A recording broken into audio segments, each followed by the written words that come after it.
우리 한번 따라해 보겠습니다. 구체적으로 기도하면 구체적으로 응답받습니다. 믿으십니까?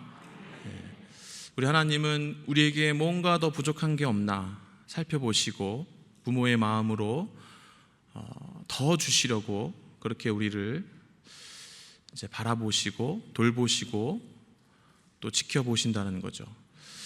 여러분, 사람은 좀 한계가 있습니다. 그러니까 이제 아이가 어릴 때는 사탕 하나만 줘도 아이가 너무 기뻐하고 막 이것저것 다 해줄 수 있는 것 같지만 자녀가 하나둘 크면서 부모는 좀 부족함을 느끼는 거죠. 아, 내가 다 해줄 수 없구나.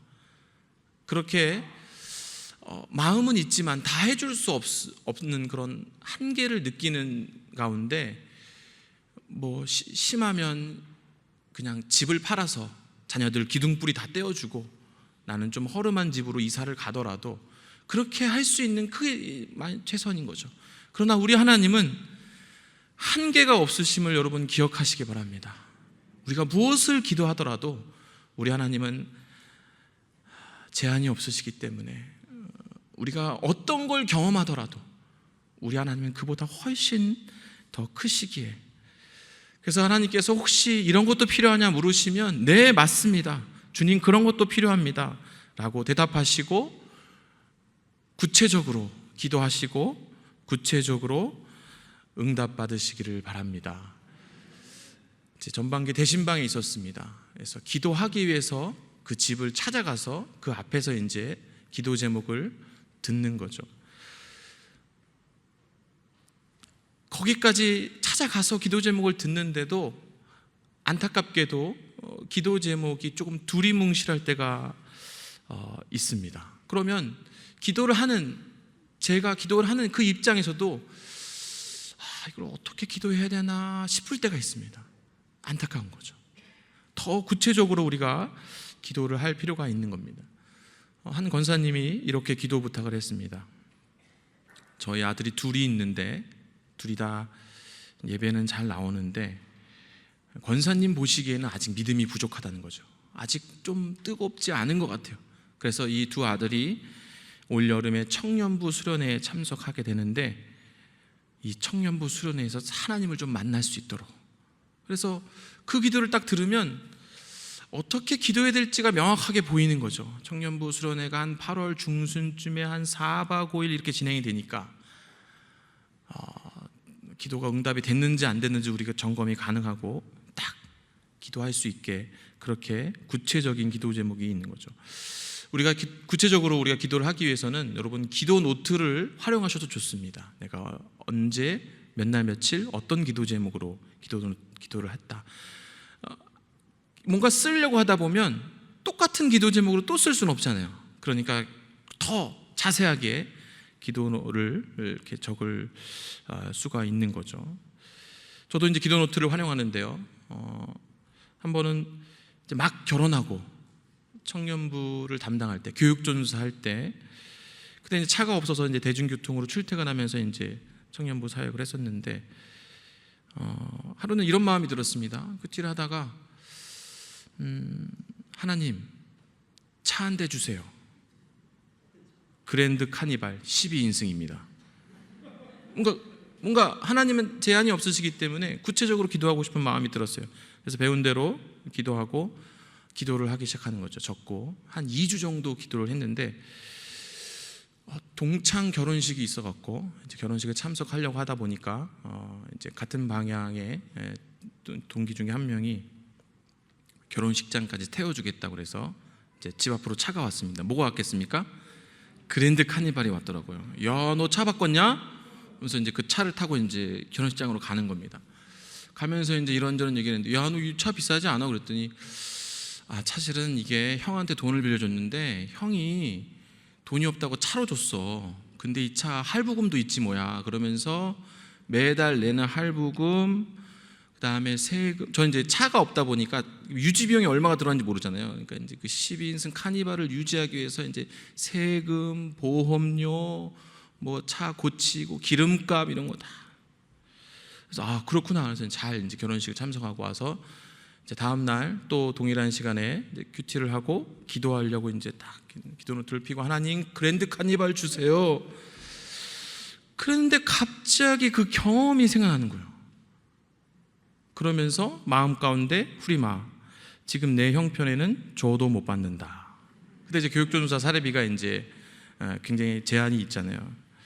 여러분 우주의 만물을 통치하시는 그 크신 하나님께서 젊은 그 교육전도사의 그 기도에 이렇게 세밀하게 응답하신 그 하나님을 저는 찬양할 수밖에 없습니다.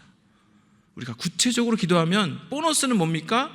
하나님이 얼마나 섬세하게 역사하시는지를 하나님과의 관계가 더 친밀해지고 하나님 우리의 모든 작은 신음까지도 들으신다는 것을 우리가 경험하게 된다는 거죠. 저는 한자 중에 특별히 이 후자라는 후라는 한자를 좋아합니다. 그래서 이 후라는 단어가 들어간 이름을 가진 사람이 있으면 유심히 이제 보게 되는 거죠. 최근에 인기 있는 이름은 지후라는 이름이 있습니다. 영락교에도 한 19명 정도가 있고요. 2008년도부터 2022년까지 출생 신고된 이름 중에 이 지후라는 이름이 무려 28,000명이 있습니다. 그만큼 최근에 등록된 이름 중에 인기가 많은 거죠. 제가 좋아하는 후자는 두터울 후자입니다. 후덕하다 이런 표현으로 해석되기도 하고, 그래서 이름처럼 돼가고 있는 것 같아서 한편으로는 좋기도 하고 또 걱정이 되기도 하고 그렇습니다. 그래서 다이어트에 자꾸 실패하고 있는데 이름을 바꿔야 되는가 싶기도 하고, 그래서 뭐 이경림이라든지 가벼울 경자를 써서 이제 이렇게. 오늘 설교 제목은 같은 후자를 쓰고 있는 거죠. 후대하시는 하나님. 그래서 본문 17절을 사실 그대로 옮긴 겁니다. 주의 종을 후대하여 살게 하소서. 후대하다. 그럼 비슷한 단어로는 우대하다가 있습니다. 우대하다. 그러면 우대하다라는 거는 나만 특별하게 이렇게 대우를 해준다라는 뜻인데, 후대하다라는 뜻은 영어로는 좀 약합니다. 영어로는 good 이렇게 써 있는데 좀 의미가 약하고 그냥 후하게 대우해 주신다 이렇게 이해하십니다. 히브리어로는 까말이라고 하는데 관대하게 하다, 관대하게 대하다 이런 뜻이 있습니다. 그래서 어떤 내용이 있는지 우리 본문을 한번 좀 살펴보도록 하겠습니다. 오늘 저희가 읽은 이 시편 119편은 성경 전체에서 가장 긴 절을 갖고 있습니다. 무려 176절이나 갖고 있죠. 근데 그 이유가 있는데, 왜냐하면 이것이 히브리어는 알파벳이 22개가 있는데 이 시편 119편이 각 절마다 히브리어 알파벳으로 시작하는 묘한 마치 시적인 운율의 특징을 갖고 있는 거죠. 그래서 한 단위가 8절씩 22 곱하기 8 하면 176이 나오는 겁니다. 그러니까 우리가 오늘 읽은 이 17절은 세 번째 알파벳에 해당되는 그 단어로 이제 시작을 하는 거죠. 제가 이 성경 읽기를 하다가 이 17절이 눈에 들어온 이유는 17절을 읽어보니까 하나님과 거래를 하고 있다라는 생각이 들어서 더 이상 성경 읽기를 하지 못하고 이 17절에 머무르게 될 수밖에 없었습니다. 제가 본문을 다시 읽어보겠습니다. 주의 종을 후대하여 살게 하소서. 그리하시면 주의 말씀을 지키리이다. 여러분, 이 시편 119편은 말씀에 관한 주옥 같은 구절들이 많이 있습니다. 그래서 종교개혁자 루터는 이 시편 119편을 황금의 ABC다라고 별명을 붙일 정도로 103절 주의 말씀이 내게 어찌 그리 단지요 내 입에 꿀보다 더하니이다. 105절 주의 말씀은 내 발의 등이요 내 길의 빛이니이다. 그러니까 말씀에 관한 주옥 같은 구절이 이 19편에 나와 있는데 이 17절에 하나님과 거래를 한다, 이게 좀 이해가 안 되더라고요. 계속 묵상을 하게 되는 겁니다. 그래서 좀 양보를 해서 거래를 할 수 있지. 왜냐하면 성경은 약속으로 되어 있기 때문에 하나님은 때로 우리에게 조건을 제시하시는 거죠. 이렇게 거래가 됩니다. 그런데 그런 약속들도 사실은 너희는 먼저 그의 나라와 그의 의를 구하라. 그러니까 우리가 먼저 뭔가를 해야 되는 거예요. 여호수아 1장 8절 이 율법책을 내 입에서 떠나지 말게 하며 주야로 그것을 묵상하여 그 가운데 기록된 대로 다 지켜 행하라. 그리하면 내가 평탄하게 될 것이라. 내가 형통하리라. 그러니까 먼저 거래라 할지라도 조건이 걸려 있는 거예요. 우리가 뭔가를 먼저 해야 된다는 거죠. 그런데 이 시편 119편 17절은 하나님 먼저 이렇게 해주세요. 그러면 우리가 이렇게 하겠습니다 라는 거예요. 그래서 혹시 번역이 잘못됐는가 더 유심히 살펴보게 되었는데 역시나 이 번역이 약간 오해의 소지가 있는 부분, 누락된 부분이 좀 약간 있는 거죠. 개역개정에서는 여러분 이게 한 문장처럼 연결되어 있습니다. 주의 종을 후대하여 살게 하소서. 그리하시면 내가 주의 말씀을 지키리이다. 근데 여러분 히브리어 성경에서는 이게 분리되어 있습니다. 주의 종을 후대하여 살게 하소서. 그러면 내가 살고 주의 말씀을 지키리이다. 여러분 표준 세번역에서는 이 뉘앙스를 더 잘 살려서 이렇게 번역했습니다. 주의 종에게 은혜를 베풀어 주십시오. 그래야 내가 살아서 주의 말씀을 지킬 수 있습니다. 좀 더 의미가 지금 살아나고 있습니다. 여러분 유진 피터슨 목사님이 쓰신 이 메시지 성경에서는 이렇게 번역했습니다. 나를 너그럽게 대해 주소서. 내가 충실한 삶을 살며 주님의 길에서 잠시도 눈을 떼지 않겠습니다. 다행인 건 여러분 거래가 아니라 중간에 뭔가가 생략되어 있는 거예요. 여러분 지금 시편 119편을 쓴 이 시편 기자의 상황이 안 좋은 겁니다. 안 좋은 상태이기 때문에, 불행한 상태이기 때문에, 위험한 상태이기 때문에 지금 하나님께 간구의 기도를 하고 있는 겁니다. 여러분 공동 번역은 더 마지막으로 우리에게 큰 깨달음을 주는 거죠. 주님의 종을 너그럽게 대해 주십시오. 그래야 내가 활력이 넘치게 살며 주님의 말씀을 지킬 수 있습니다. 그러니까 여러분 뭡니까? 하나님 내가 죽으면 말씀을 지킬 주체가 없어지지 않습니까? 하나님 내가 주의 말씀을 잘 지키기 위해서 하나님 날 살려주십시오. 나를 후하게 대해 주십시오. 말씀을 지킨다는 게 뭡니까? 사랑한다는 거고 용서한다는 거고 순종한다는 거고 나눈다는 거고 베푼다는 거고. 그런데 내가 죽으면, 내가 지금 죽게 되었사오니 말씀을 지킬 주체가 없다라는 거죠. 여러분 시편은 다양한 저자로 구성되어 있습니다. 다윗, 솔로몬, 모세 이렇게. 근데 시편 119편의 저자를 보니까 바벨론 포로 귀환 공동체예요. 바벨론 포로 귀환 공동체. 나라가 망하고 바벨론에서 70년간 살다가 이제 때가 차서 다시 예루살렘으로 그 폐허를 재건하기 위해서 모인 그 공동체가 바로 오늘 본문의 저자인 거죠. 그들이 생각하기에 우리의 선조들이 왜 실패했는가? 그것은 하나님의 말씀에 순종하지 않았기 때문이다. 하나님의 말씀을 우리가 소홀히 여기고 실천하지 않고 순종하지 않았기 때문에 실패했다. 그래서 여러분 시편 119편에는 그렇게 말씀에 관한 구절들이 많이 나와 있는 거죠. 말씀이 얼마나 소중한지 이것을 우리가 붙들고 다시 같은 잘못을 반복하지 않기 위해서. 바벨론 포로 귀환 공동체가 예루살렘으로 와보니까 그곳이 황폐되어 있고 다시 이걸 재건하려 하다 보니까 막막한 거죠. 여러분 하나님 말씀을 우리가 다시 잘 지키려고 결단했는데 그 주체가 사라져버린 겁니다. 말씀의 성취를 보고 싶은데 하나님의 은혜가 아니면 설 수 없다라는 것을 지금 고백하고 있는 겁니다. 여러분 18절을 제가 읽어보겠습니다. 내 눈을 열어서 주의 율법에서 놀라운 것을 보게 하소서. 지금 현실은 폐허이고 암담하지만 현실에서는 그래서 내 믿음이 흔들리고 있지만 주님의 말씀이 틀리지 않았다는 것을 우리로 하여금 보게 하소서. 말씀의 능력이 살아서 역사한다는 것을 주님 보여주소서. 주님 회복하여 주소서. 이렇게 고백하고 있는 거죠. 지금 고향 땅으로 돌아온 바벨론 포로 귀환 공동체의 막막한 심정이 여러분 19절에도 나와 있습니다. 19절을 제가 읽어보겠습니다. 나는 땅에서 나그네가 되었사오니 주의 계명들을 내게 숨기지 마소서. 바벨론에서도 이방인으로 살아갔는데 이제 정착할 만큼 되니까 다시 예루살렘으로 돌아와서 거기서 마치 다시 이방인처럼 나그네로 다시 새롭게 시작해야 되는 그런 느낌인 거죠. 70년 얼마나 긴 시간입니까? 3대가 지나가는 시간입니다.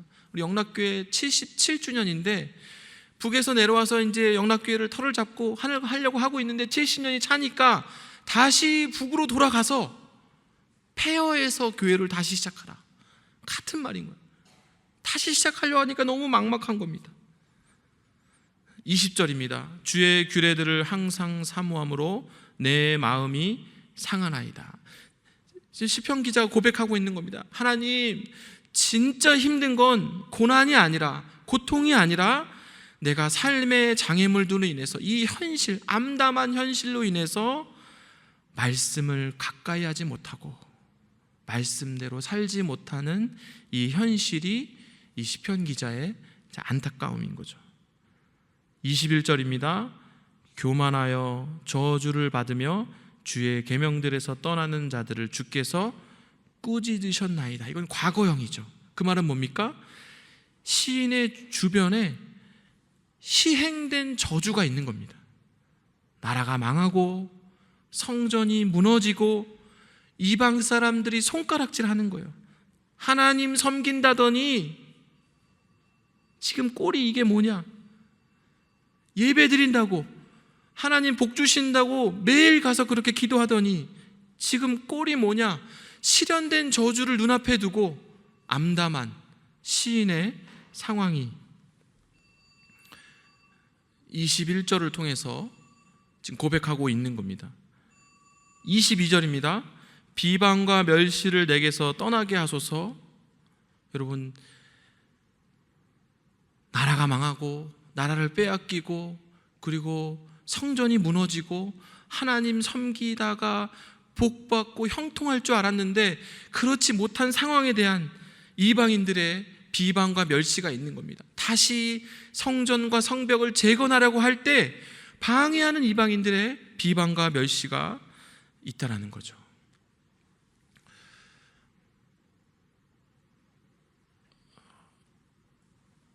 교구에 장례가 났는데 가족들끼리 이제 조용히 상을 치르겠다 그래서 조문만 다 놓은 적이 있습니다.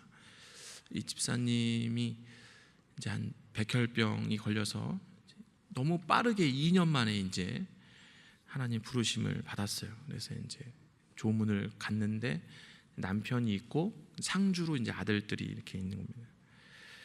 그래서 이제 헌화를 하고 그리고 이제 기도를 드린 뒤에 눈을 떠서 그 상주 아들의 얼굴을 바라보고 이제 위로의 말을 건네려고 하는데 그 아들 상주의 눈빛이, 저를 쳐다보는 눈빛이, 그 원망의 눈빛이 그 눈빛을 잊을 수가 없어요. 목사님, 예수 믿으면 복 받는다면서요. 예수 믿으면 잘 된다면서요. 왜 우리 어머님에게 이런 고통과 고난을 허락하십니까? 그렇게 말하지 않았어요. 그냥 쳐다보는데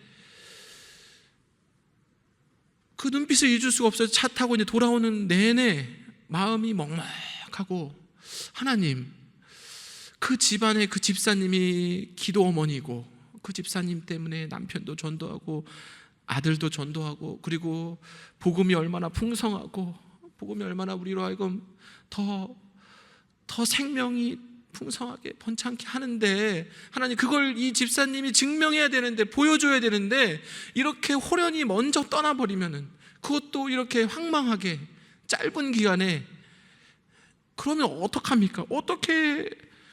그럼 그 어머니를 통해 복음을 들은 그 자녀들과 남편은 어떡합니까? 오만 가지 생각이 드는 겁니다. 우리 사랑하는 영락교회 성도 여러분, 우리가 잘 살아야 됩니다. 우리가 건강히 잘 살아야 돼요. 보란듯이 잘 살아야 돼요. 복음을 전하고 이 복음이 살아있음을 우리가 증명해야 돼요. 우리가 그리스도인으로 잘 살아내야 돼요. 그리고 보여줘야 돼요. 복음이 얼마나 풍성한지, 복음이 얼마나 우리를 살찌우고 우리를 건강케 하고 우리로 하여금 힘을 얻게 하는지. 여러분, 다시 본문으로 돌아와서 이스라엘 포로기한 공동체 리더들이 고백하는 겁니다.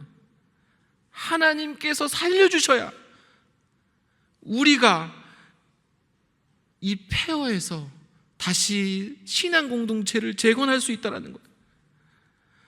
하나님께서 후대하여 주셔야, 주의 종들을 후대하여 살게 하셔야, 그래야 우리가 숨을 쉬고 우리가 힘을 얻고 주의 말씀을 지킬 수 있다는 겁니다.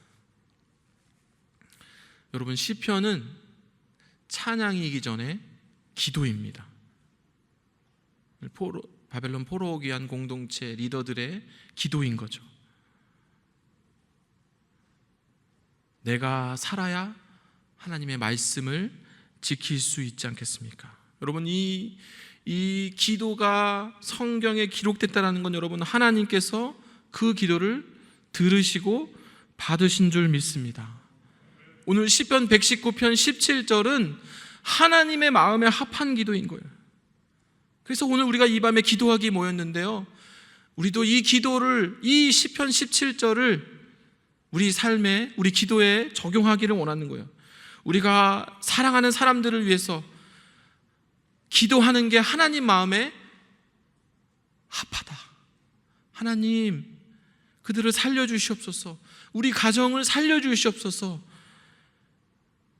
그 기도가 여러분 이기적인 기도 제목이 아니라, 세상적인 기도 제목이 아니라, 그 기도 제목도 영적인 기도 제목이라는 겁니다. 우리 형편이 점차 나아짐으로 자연스럽게 영원한 것에 대해서 하나님이 제시하시는 높은 수준의 그리스도인의 삶의 경건과 모습으로 우리의 관심도 바뀌고 순종함으로 천천히 이어지게 된다는 겁니다. 공동 번역을 제가 다시 한번 읽어보겠습니다. 주님의 종을 너그럽게 대해 주십시오. 그래야 내가 활력이 넘치게 살며 주님의 말씀을 지킬 수 있습니다. 우리 앞에 허다한 증인들이 있습니다. 많은 그리스도인들이 하나님께서 잘 살게 해주셔서, 하나님께서 후대하여 주셔서 말씀대로 살고 사랑을 전하고 또 사랑을 드러내는 은혜의 통로가 되고 있습니다. 여러분, 교회 역사 가운데서도 유럽과 미국, 또 최근에 대한민국까지 많은 기독교 국가들이 하나님께서 잘 살게 해주셔서 자유롭게 복음을 전하며 주의 말씀을 지키는 기회를 얻고 있습니다. 그래서 여러분, 우리가 연약한 자들을 위해서, 그들의 회복과 그들의 나음을 위해서 기도하는 것이 하나님 마음에 합하다는 겁니다. 그래서 우리가 자유가 없는 북한을 위해 기도하는 것이 하나님 마음에 합하다는 겁니다. 하나님, 북한을 후대하게 하여 주시옵소서. 북한에도 자유를 주셔서 그들이 하나님 말씀을 듣고 지킬 기회를 주시고 우리 한반도의 통일을 위해서 이렇게 기도하는 것이 하나님 마음에도 합하다는 겁니다. 우리 말씀을 맺고자 합니다. 사랑하는 영락교회 성도 여러분, 우리 하나님은 그의 자녀들을 후대하시는 분임을 여러분 믿으시기 바랍니다. 넘치도록 채워주시고 응답해 주실 겁니다. 예수님이 사랑하셨던 구약의 말씀들을 다 사랑하셨지만 유독 사랑하셨던 본문이 두 가지가 있는데, 하나는 이사야고 하나는 시편입니다. 우리 예수님이 이 시편의 구절들을 다 꿰고 계시고 그 마음을 담아서 마태복음에서 이렇게 선포하신 줄 믿습니다. 마태복음 7장 7절에서 8절입니다. 구하라, 그리하면 주실 것이요, 찾으라, 그리하면 찾아낼 것이요, 문을 두드리라, 그리하면 열릴 것이니 구하는 이마다 받을 것이요 찾는 이마다 찾아낼 것이요 두드리는 이에게 열릴 것이니라. 아멘. 이 밤에 우리가 함께 기도하기에 모였습니다. 우리 주신 말씀 기억하면서 후대하시는 하나님을 만나기를 원합니다. 이 밤에 우리가 이렇게 함께 기도하기를 원하는데요, 하나님, 건강을 위해서 우리 시간 기도하기 원합니다. 하나님, 주의 종들에게 건강을 주셔야 주의 말씀을 지킬 수 있습니다. 주의 종들에게 건강을 주시고 회복시켜 주시옵소서. 우리 재정을 위해서 함께 기도하기를 원합니다. 하나님, 주의 종들에게 넉넉히 채워주셔야 적극적으로 베풀고 나누고 주의 사랑을 실천합니다. 주님, 채워주시옵소서. 번성케 하여 주시옵소서. 형통케 하여 주시옵소서. 우리 밤에 함께 기도하기 원합니다. 우리 자녀들을 위해서 기도하기를 원합니다. 하나님, 저희 자녀들을 후대하여 살게 하여 주시옵소서. 너무 각박하게 살면 새벽부터 저녁까지 눈꽃을 새 없이 너무 바쁘고 여유가 없으면 하나님, 지쳐 쓰러지고 탈진하여서 주님 찾을 시간이 없사오니, 마음에 여유가 없사오니 하나님, 적게 일하고 많이 벌게 하여 주시옵소서. 하나님, 여름에는 좀 시원한 곳에서 일하고 겨울에는 좀 따뜻한 곳에서 일하게 하여 주시옵소서. 여러분, 시원하게 좀 말씀도 보고 따뜻한 곳에서 기도하고 묵상할 수 있게, 여러분, 이렇게 기도하는 것이 하나님 앞에도 선한 기도임을 여러분 기억하시기 바랍니다. 그래서 이 밤에 우리가 정말 제한 없이 모든 기도 제목이 하나님 앞에 가하다는 거죠. 이 밤에 주신 말씀 기억하시면서 함께 기도하시고 우리 후대하시는 하나님, 응답해 주시는 하나님 경험하시는 저와 여러분 되시기를 주님의 이름으로 축원합니다. 하나님, 이 밤에 기도하기 위해 모였습니다. 주의 종들을 후대하여 주시옵소서.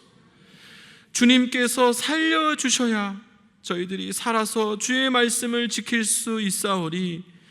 이 밤에 간절한 마음으로 기도할 때에 그 기도에 하나님 응답하여 주시고, 우리 예수님 선포하신 것처럼 구해짐을 경험하고 찾아짐을 경험하고 굳게 닫혀진 문이 열리는 것을 경험하는 은혜의 밤 되게 하여 주시옵소서. 예수 그리스도의 이름으로 간절히 기도하옵나이다. 아멘.